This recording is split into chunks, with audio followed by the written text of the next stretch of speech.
Assalamu alaikum ya uwa masoya manzo Allah sallallahu alaihi wasallam, dan Allah dan annabi kar ku ce ku tsaya ku saurara wannan abu, ku ji me suke da bukata a gare mu.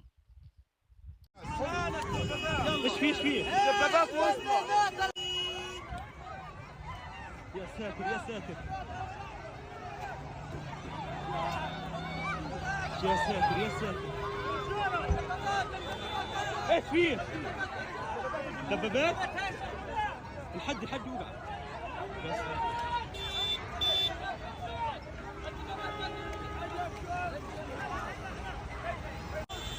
يا ساتر يا رب يا ساتر.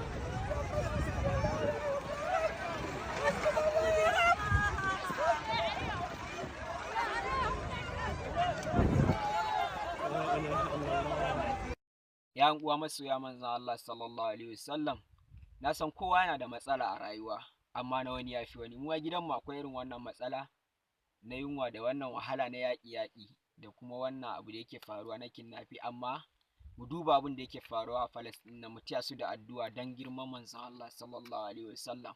Ku taya ni tura wannan sako ga 'yan uwa musulmai, ko za a yi dace ga wani wanda Allah zai ji kukansa ya amsa masu addu'arsu, samu sauki. Kuma lakin ku min sharing dan Allah dan soyayyar ku da manzon Allah sallallahu alaihi wasallam.